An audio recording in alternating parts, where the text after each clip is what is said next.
All right, welcome to Hoops Tonight here at The Volume. Happy Wednesday, everybody. Hope all of you guys are having a great week. We're going to do an in-depth film breakdown of Game 4 of the Western Conference Finals as Minnesota finally gets a win on the road in Dallas. As I mentioned last night, my main goal for today was to pour over the film, since we got all this time before the NBA Finals.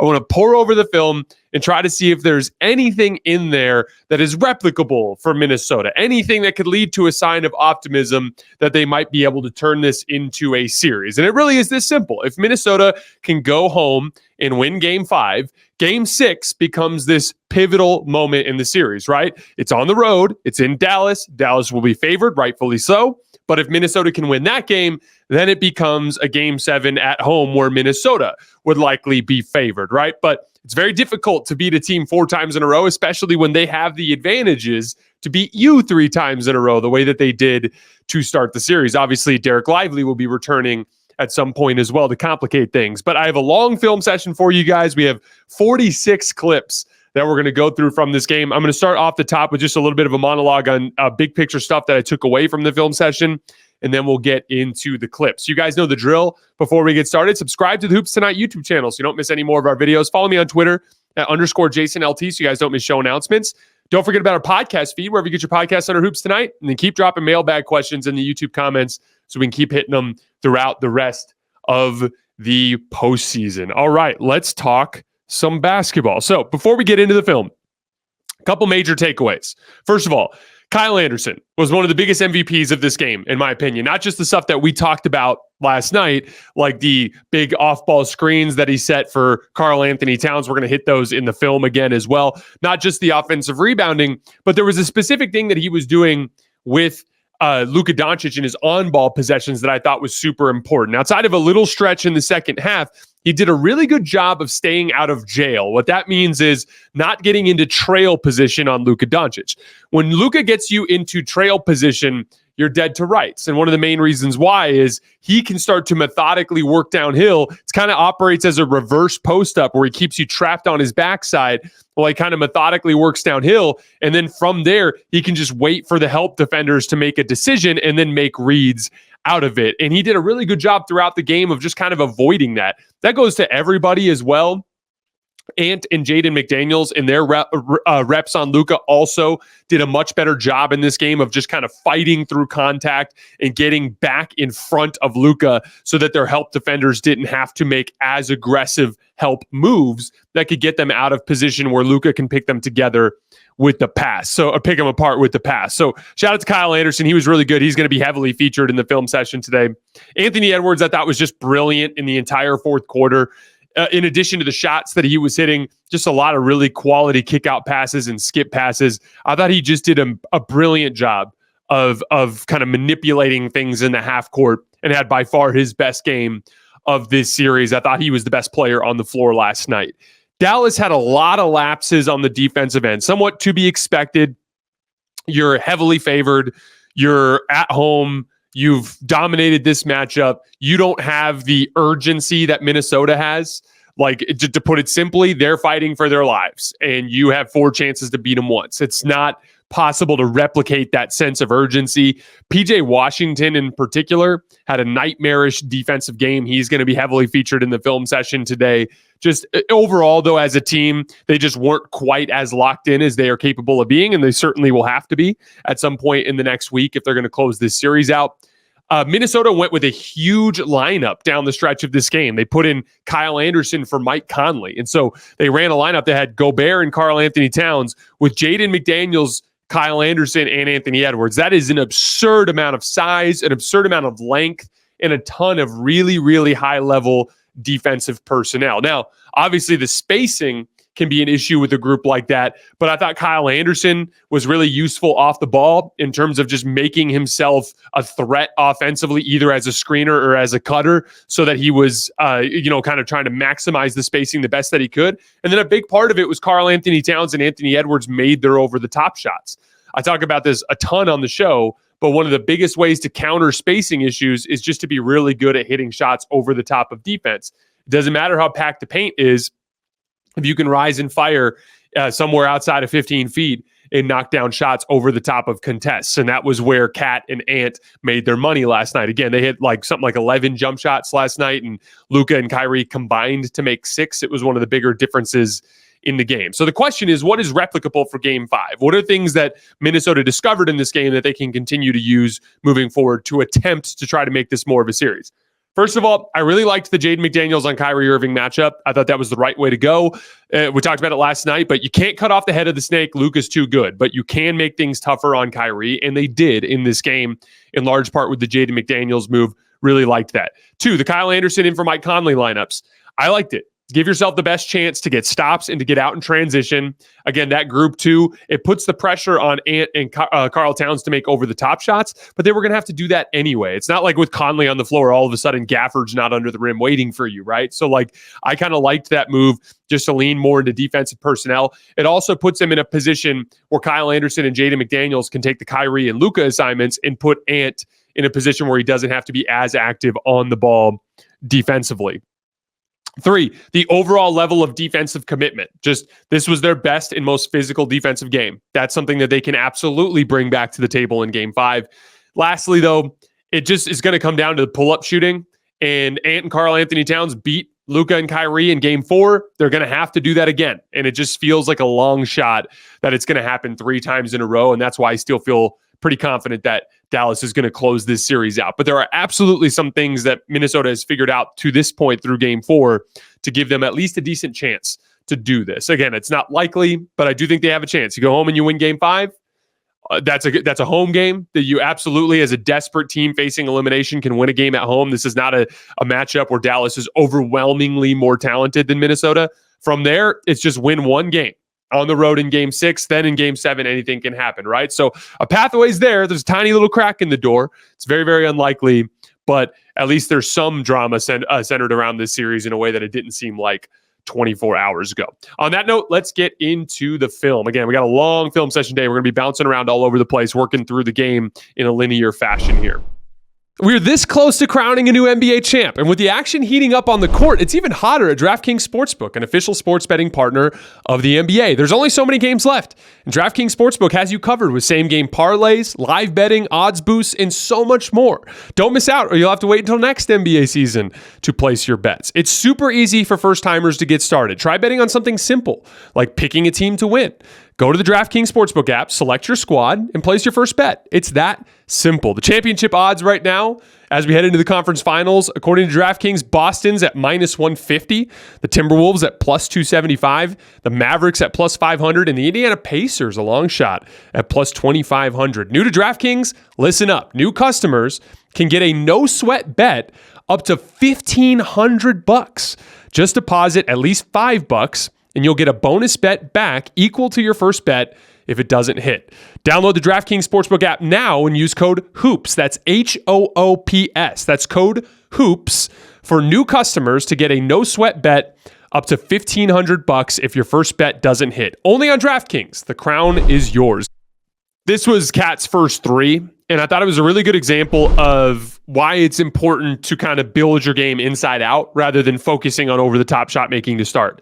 We are, 24 plus 6, so we're 30 minutes into this game, and Cat still hasn't taken a 3. And so as a result, PJ Washington hasn't even been programmed to be thinking, get up on a Cat right away.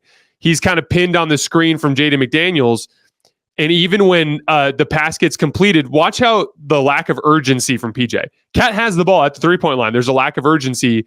His hands are down. Watch him, hands down. And Cat just rises up and knocks down the shot. Still gets a decent contest, but Cat had already gotten into his muscle memory there. And again, it's because he built his game in Game 4 around attacking the basket first, and his jump shot is a counter to that rather than vice versa. I mean, when Cat was talking about in the press conference after Game 3, like, all I can do is laugh. I take all these shots every single day, and it's like, that's great, but jump shooting has variability in it. It just does, no matter who you are. So it doesn't matter how many times you shoot in the gym by yourself, you better have something that works when your jumper's not going in. I like these rotations from Minnesota out of a soft double team of Luka in the post here. So watch the way this gets set up. So Luka's in the post. It's a soft double, not a hard double. Anthony Edwards is making it so that Luka can't actually look to attack Conley either way because of Gobert here. The only thing that is open is a skip over the top to Josh Green or a skip over here to PJ Washington, but everyone's in position to rotate. If this pass goes here to Kyrie, Ant's going to rotate. Jaden might kind of stunt at him, and that's going to end up that's going to be what you end up seeing here. Watch. Luka makes the kick to Kyrie.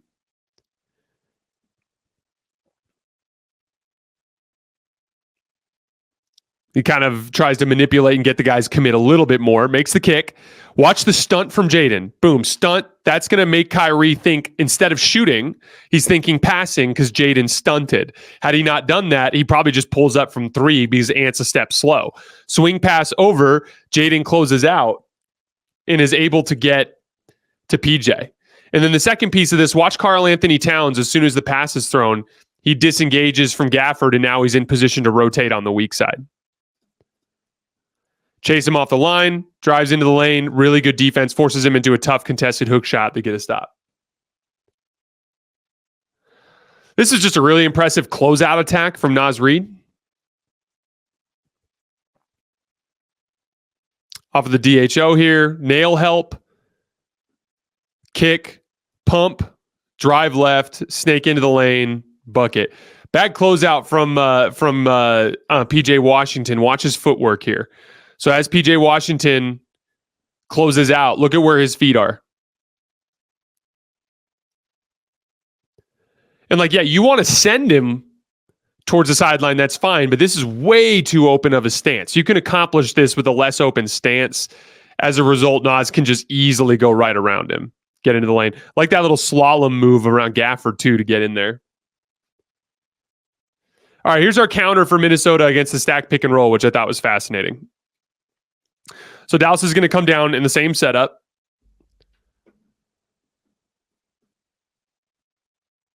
Now, as they run this stack pick and roll, watch Jaden Hardy. He's preparing to set the back screen on Gobert, right? Jaden's chasing over the top. But here's the difference. Look at Gobert. Gobert has already bailed on Luka. He doesn't care about what happens with Luka. He just recovers to the roll man. That allows him to avoid this screen, right? Hardy can't screen him because Gobert has his back turned to Luka now. So then what Jaden and Ant do is they just switch the pick and roll. So now Ant stays on Luka and Jaden goes back out to Jaden Hardy. In this case, they just double team him. But if there's a kick out pass, they're set up. But nothing's open anymore by virtue of the fact that Gobert bails. Had Gobert stayed in a traditional drop coverage, Jaden Hardy back screens him just like he did in the last two, and Minnesota's in trouble. But they basically just left the action up to Jaden and Ant. And by the time Luka makes the read, and he makes the read, but he's completely surrounded by athletes. So it's a really slow pass, which gives them the ability to close out. And Kyle Anderson closes out, gets a stop that goes out the other way for a dunk for Ant. Really interesting counter there from Minnesota. I thought this was an overhelp from PJ Washington at the nail. Gave Jaden McDaniels a good look from three. So again, Ant's here. Look at PJ Washington. Him and Luka switch this, right? So Luka communicates the switch. Now PJ's on Jaden. But look how far he's in the lane. And Gafford's in position to handle that. If Ant turns the corner there, he's running into Gafford. This is just completely unnecessary, easy catch and shoot three for Jaden. And a nice read from Ant, just taking what the defense has given him. Really nice semi-transition attack here from Jaden Hardy. Look at this nasty crossover move that he hits Kyle Anderson with. In and out cross. Rise up in traffic and dunk it. All season long, I've been really impressed by Jaden Hardy's ability to get into the paint with his dribble moves and athleticism. Really nice skip pass here from Ant as he kind of methodically, I talked about this throughout the series, just being more methodical in pick and roll to wait for the play to develop. Look at how methodical he's being. Slow, waiting. He's reading PJ Washington. PJ Washington's just not paying attention, leaving Nickeil Alexander-Walker open. Works his way into the lane. And makes a nice kickback pass to Nickeil on the right, in the right corner. So really nice work from Ant to methodically work and pick and roll and make a read. But back up again, watch PJ Washington. What's PJ Washington doing? That's the worst place you want to be as a defender, is in no man's land, where you're not helping on the action and you're leaving a shooter open. Another really nice move from Jaden Hardy off the dribble against Anthony Edwards. Really nice Jaden Hardy game. He gets Ant in a switch. And then he starts talking shit to him after he gets a bucket here. Nice dribble move, though. This is one of the hardest guys in the league to beat off the dribble straight up one-on-one. Nice high gather to split the difference between him and Naz Reid. Nice finish. Another big three from Jaden Hardy. Again, this is one of the few possessions where Kyle Anderson got trapped on Luka's backside in a ball screen. You can see now he's in jail. Now it's over. This, again, is one of the biggest dynamics for Minnesota in ball screens, is whether or not they can fight through and stay in front of Luka versus when they're in trail position. As soon as he's in trail position, he can methodically work through the lane, wait for the play to develop. Look at the step through. That step through gets Nickeil Alexander-Walker to commit, and that gets Jaden Hardy wide open for three, who knocks it down. Big time game from Jaden Hardy.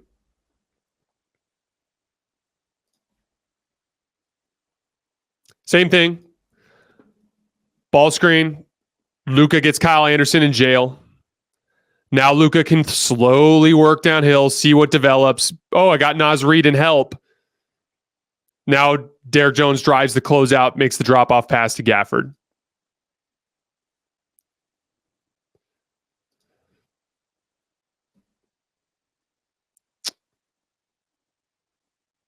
This was a really big mistake that Gafford made in the game. Transition push. Gafford just randomly goaltends a Gobert shot that probably wasn't going in. Look. Just unnecessary. Now that's an and one. I mean, it might have gone in, but at least make Gobert make the shot. So as you can see, a lot of like just silly mistakes from Dallas. So generally unfocused effort from them. This is an unbelievable lob. We talked about in the mailbag yesterday how Luka might be the best lob passer in the NBA. Watch this. He's throwing the lob, and Derrick Jones Jr. has not even crossed the three-point line yet. Unbelievable pass. Some really nice work by Anthony Edwards against the drop coverage. Specifically, watch how many times Ant uses a rescreen to make sure that he gets separation from PJ. Screen once, screen twice. Now he gets the separation he wants.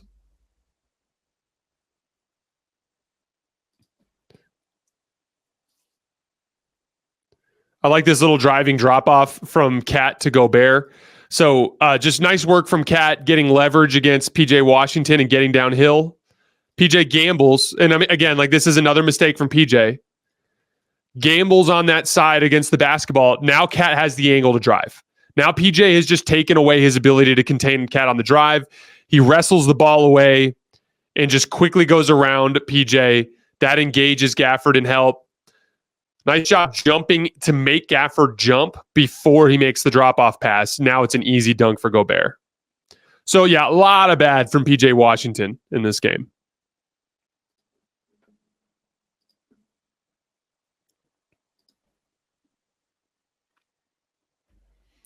Here's one of the first screens that Kyle Anderson set to get Cat open. Just a really good pick here that he sets on PJ Washington that gets the separation for Cat to knock down the three. Being a screener is one of the best ways to be a threat offensively if you struggle to put the ball in the basket. Here's some really good individual defense from Jaden McDaniels on Kyrie Irving. Let's just watch. Watch sliding the feet, staying attached, fighting through screens, forcing him into a tough shot. That tough lefty banker, it's a miss.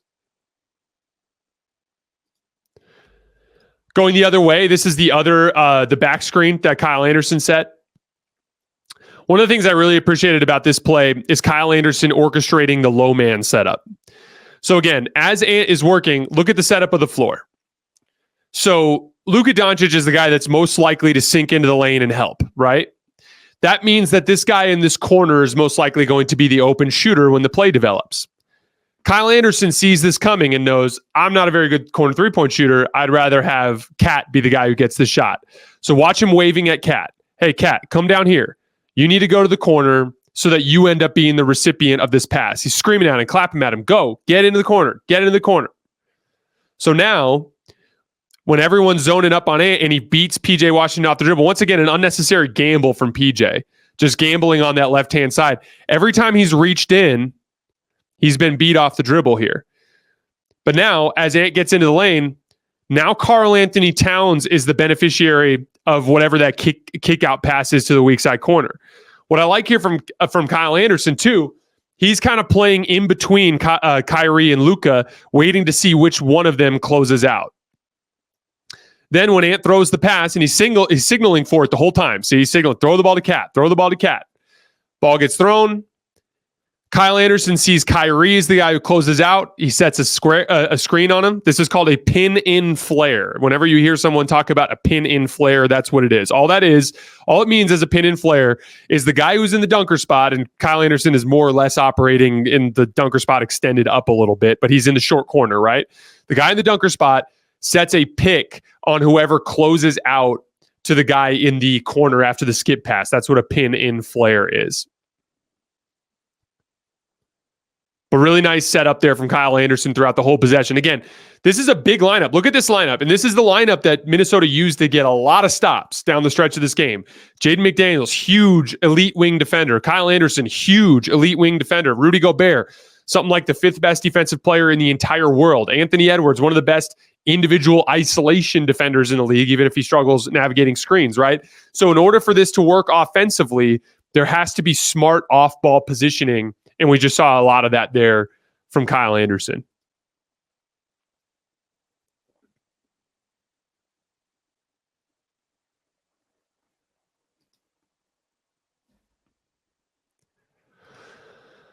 Kyle Anderson does get into trail position here. But one of the things I noticed, I thought Luka had an opportunity to take a floater. But Kyle Anderson's one of the few players on this team, if not the only player on the team, that can bother Luka from behind and actually make him unwilling to take that shot. This is the shot that's open. Gafford is basically throwing a block on Gobert. PJ Washington's kind of open in the corner, right? But like Luka can easily take a floater here, but he's got Kyle Anderson behind him, so he's hesitant to take it. This gives Anthony Edwards the opportunity to close out on PJ Washington, and they get a stop. Nice wall up verticality from Gobert at the rim to get the stop.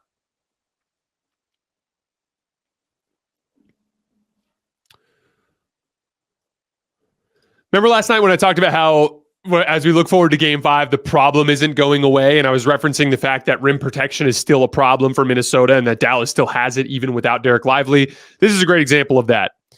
Ant ends up running a little bit of action, but he decides just to isolate Derek Jones on this left wing. So they try to set a pick. They recover through the high drop. Now it's a late clock situation. Ant has no choice but to just try to beat Derek Jones off the dribble. But Gobert is a non-threat. And so as a result, Gafford is just waiting in the lane. So when Ant actually beats Derek Jones off the dribble, he ends up having to contend with Gafford at the rim, and they get a stop. That was the play I referenced last night on the show to kind of make that point. Like, no matter how much momentum Minnesota might have coming out of this game, that specific problem, the Gobert can't finish under the rim, and so Ant has to try to challenge rim protection constantly. That problem's not going away. Huge three from Karl-Anthony Towns on a kick out from Anthony Edwards here. Derek Jones falls asleep for just a split second if you watch. So as Ant is working over to this sideline, we'll fast forward a little bit. Working against Luka. Drives left. Derek Jones digs, but then he turns around. Derek Jones turns around and goes to find Cat. But in that split second where Derek Jones can't actually see the ball coming, Ant makes the pass. And in the split second while Derek Jones kind of falls asleep, Cat finds enough space for him to release the shot. Knocks down probably the biggest shot of the game to put him up 98-92. Actually, I take that back. There's a bigger shot later from Anthony Edwards that we'll get to. Probably the second biggest shot of the game, though. This is just ridiculous footwork from Anthony Edwards in the post. Gets downhill, crosses back over. Now it's an ISO. Watch this footwork. Crosses over. Pivots back over his right shoulder. Pump. Derek Jones goes. Step through. Floater over the top of the rim protector. Banks it in. Really, really impressive shot making there from Anthony Edwards. Again, he was the best player on the floor down the stretch of this game.